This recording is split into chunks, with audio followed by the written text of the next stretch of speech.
Então vamos lá, bispo. Já falamos muito de pastores, evangelista, missionária. O papel do evangelista, bispo, eu até pedi para o missionário Raul deixar aqui para mim, ó. Evangelista, ele tem que estar focado na evangelização e expansão da igreja, podendo ser um líder de missões, de departamento, de visitas e etc.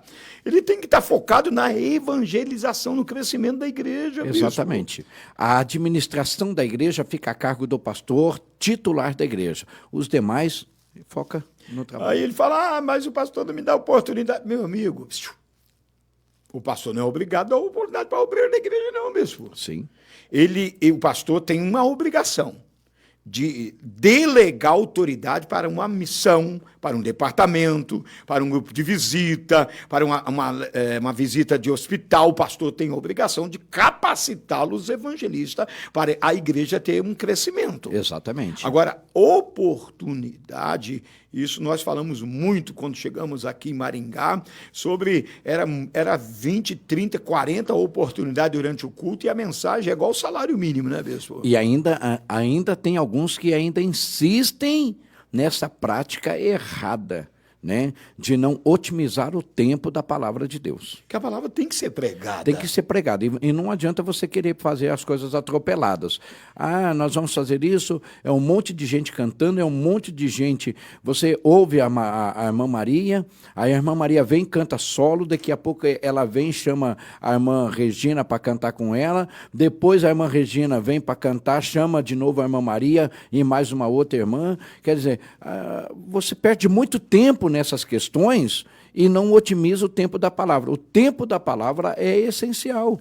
Então, o evangelista, na sua função missionária, hoje quase não vejo mais missionários. Ainda tem, né, bispo? Ainda tem bastante missionárias. Missionários, mas estão fazendo o quê? Desculpa, irmã, mas jogaram algo em cima de você que não é muito legal. Você está aí, você é dona de casa, você não consegue mal cuidar da sua família, você vai ter um cargo de missionária para dizer que você é uma missionária. Me perdoa, irmã, me perdoa. Mas a minha franqueza, isso nós temos que rever esses conceitos. Ou o pastor local começa a ensinar essas missionárias, esses evangelistas, ou o negócio vai ficar feio. Então, bispo, aqui eu acho que cabe muito bem uma recomendação aos nossos obreiros. Como nós vamos agir com essas pessoas? Essas pessoas que já estão, a gente tem que procurar capacitá-los. E aí eu vou falar daqui uma palavra que tem alguns que não gostam. Nós temos que procurar reciclar essas pessoas, trazer essas pessoas para um novo tempo, trazer essas pessoas para a visão atual da igreja, essa visão atualizada da igreja. Tá. Uma vez que essas pessoas não tenham essa condição de assimilar essa inovação da igreja, esse novo tempo da igreja, os pastores devem se atentar para mudanças necessárias daqui para frente, não continuar cometendo os mesmos erros. E compete a nós, bispo, está chegando aí o seminário agora, eu falava com o pastor Geber hoje, que o seminário vai pegar um nível diferente. Nós vamos trabalhar diferente agora nesse seminário, o simpósio. Né? Nós vamos adentrar um pouco sobre essas responsabilidades, sobre consagração de obreiro. Não estamos proibindo, a partir de hoje está liberado, mas dentro da necessidade, tá, bispo? Com certeza. Da necessidade. E tem outra, pega o histórico de vida do camarada. Pega a certidão de casamento, vê o que aconteceu, por que houve uma troca de esposa, ou de marido, por que aconteceu, se é viúvo. Quando eu falei uma época sobre estar o nome limpo, teve gente que me condenou, mesmo. Gente, o nome limpo é tudo da pessoa, o bom nome. Tem um texto aí, Daniel. Melhor ser escolhido o bom nome do que a boa fama. Um negócio assim, está lá em Provérbios, em Provérbios. Tem que ter um currículo, antecedente criminal, sabe, bispo? Teve um pastor que foi preso ali no estado de Goiás por causa do seu passado. Teve outro que foi preso no Rio Grande do Sul por causa do seu passado. E isso, querendo ou não, queima a imagem do reino de Deus, da igreja. Olha lá, bispo. Exatamente. Está escrito assim, Provérbios 22, verso 1. Vale mais ter um bom nome do que muitas riquezas. E o ser estimado é melhor do que a riqueza e o ouro. O bom nome, tem que ter um bom nome. né? Exatamente. Ele pode ter muito dinheiro, ele pode dar um dízimo alto, vamos aqui, né, aqui, ele pode dar um dízimo alto porque ele tem muito dinheiro, ele tem muitas riquezas, mas ele tem um bom nome. O nome dele vai contribuir para o crescimento da igreja. O nome dele, o papel que ele exerce na sociedade, no empresariado, vai contribuir para o crescimento da igreja? É isso que temos que ver. Em Tiago, capítulo 1, versos 6 e 9, se Daniel quiser colocar aí, é preciso que o presbítero seja irrepreensível, marido de uma só mulher, e tenha filhos crentes, que não seja acusado de libertinagem ou de insubmissão, por serem encarregado da obra de Deus. Aí vem o bispo. É necessário que o bispo seja irrepreensível, não orgulhoso, não briguento, não apegado ao vinho, não violento, nem ávido por lucro desonesto.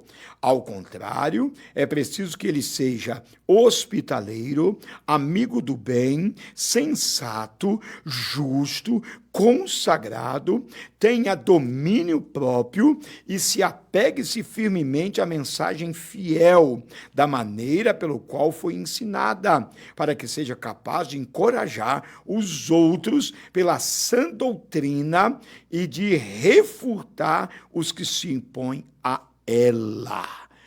Presbítero, nós temos cargo de presbítero na igreja.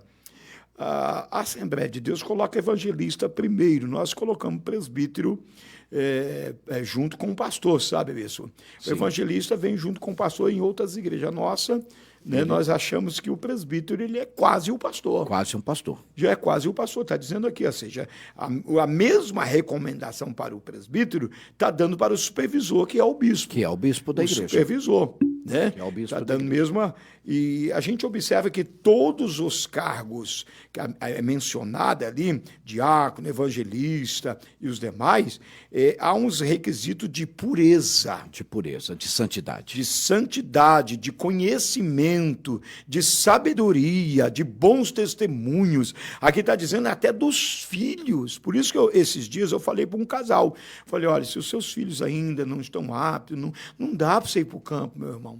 Não dá, me perdoe, irmão. Convence eles.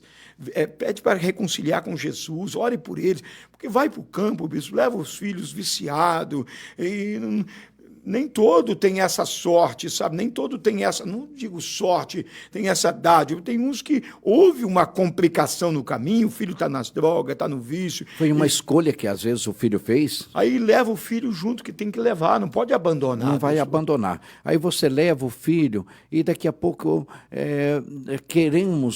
desejamos que não, mas e se essa corrupção do filho, né, esse envolvimento dele nas drogas, outros que têm talvez a mesma leviandade, possa haver assim, mas o filho do pastor, quer dizer, aquilo que seria para o bom testemunho, acaba dando mau testemunho e prejudicando. E se, porventura, aconteça, eu vou falar aqui uma palavra, aqui, uma desgraça maior ainda, de repente o teu filho se envolve no tráfico, se envolve com más companhias e é preso, acaba escandalizando a igreja.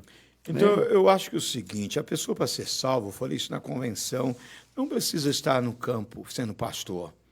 Ah, minha esposa não quer ir, eu vou lá. Não, irmão. Você casou com ela. Cuida dela até que a morte separe. Ela não é obrigada a te acompanhar para o campo. Ah, casou, tem que ir. Não, se ela vai ter que entender o seu chamado.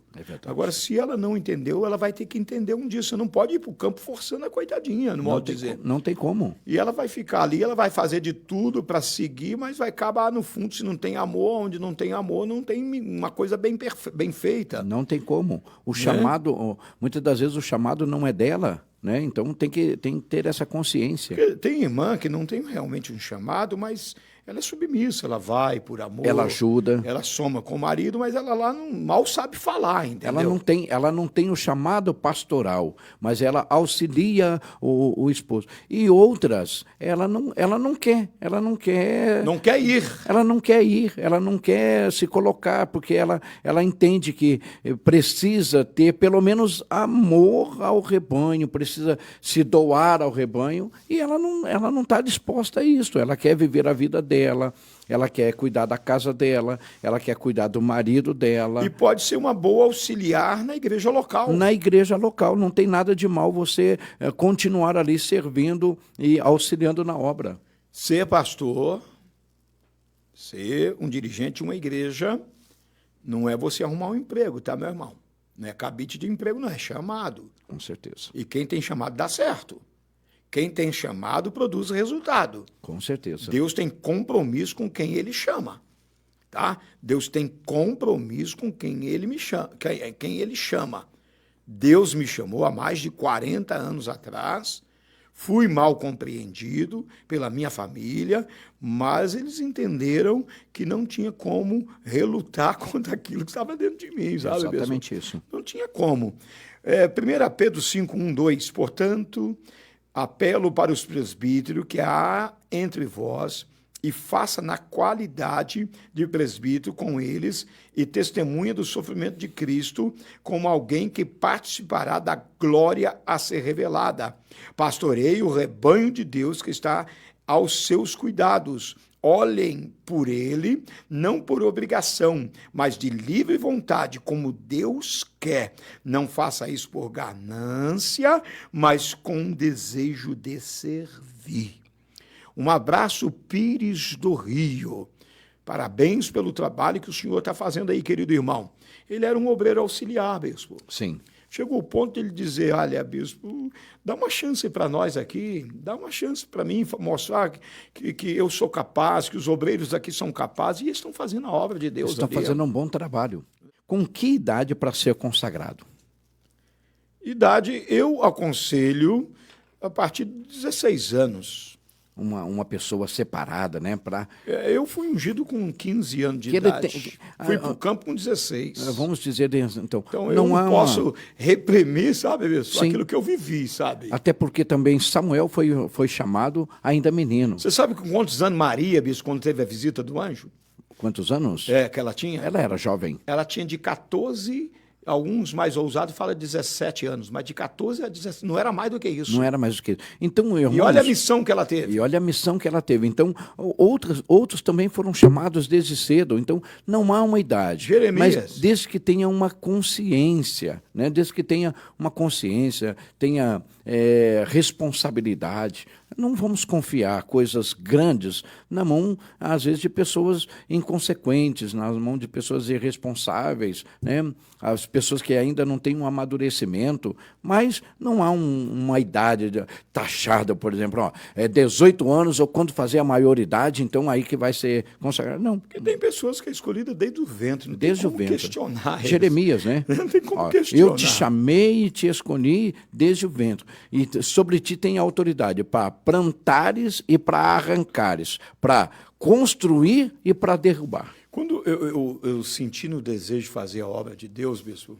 menino de tudo, solteiro ainda, eu cheguei para o meu pastor, na época atual, o pastor Kleber, eu falei, pastor, eu quero ir para o campo. Eu quero ir para o campo. Eu falei, então tá, eu vou te apresentar ao presidente da igreja. Na época, por telefone, né?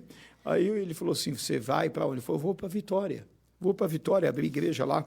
E ele me abençoou, sabe, bispo? Sim. Ele me abençoou e eu não voltei mais. Graças dali a Deus. Fui para o Rio de Janeiro, e aonde eu estou agora. Então, eu não posso entrar nesse, que a pessoa está falando de idade, de falar assim, não pode, porque eu vivi isso na pele. Agora, é importante... Me deram oportunidade ainda menino, sabe, bispo? Agora, é importante, né, bispo, que aquelas pessoas que assumem um cargo na igreja, eles se portem como merecedores desse cargo, né, Não bispo? pode ser um neófito. Não pode. A pessoa tem que saber, né? Não, eu fui ungido ao obreiro, eu fui separado ao obreiro, então agora eu tenho que me portar como obreiro. Mas isso tudo, bispo, não depende nem da pessoa, depende do preparo do pastor. É o pastor que tem essa missão de preparar, de tornar os responsáveis por isso. É o pastor, pode ter certeza. Eu aconselho os obreiros que querem ir para o campo casarem. Mas não casar com a intenção de ir para o campo.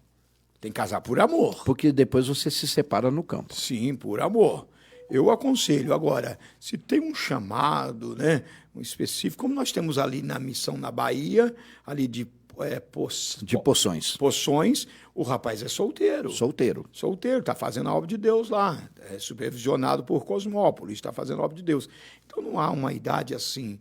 Eu aconselho, tem um preparo, tem jovem de 14, 15 anos que é criança de tudo. Já tem outro que já tem responsabilidade. Tem uma responsabilidade, Eu trabalhava, é eu já consciente. trabalhava fora e tudo. Com certeza, da mesma forma eu. Eu já trabalhava fora, então eu tinha E responsabilidade. eu vou dizer uma coisa para o senhor, bispo. Se não fosse o pastor olhar para os meus talentos e me dar a oportunidade de ser diácono da igreja, de ser líder de jovem na igreja, eu não seria o que eu sou hoje.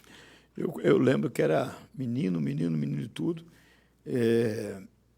Um dia uma irmã veio lá da frente da igreja, lá do altar, me estendeu as mãos para mim e disse: parabéns, irmão Júnior. Eu fiquei querendo saber que saudação é essa. Você é obreiro, que bênção. Você foi ungido. Falei: não, irmã, não. Ué, mas eu vim de lá, eu vi você de gravata. Né? Na época simbolizava uma escolha, né? Eu falei: não, irmã, e nem gravata eu estava. E eu entendi aquele momento. Ela falou: então prepara que Deus está te chamando. Deus está te chamando. Eu acho que eu tinha uns 13 anos de idade mesmo. Se prepara porque Deus está te chamando. E foi bater e valer. É muito jovem, mas foi um chamado de Deus, né?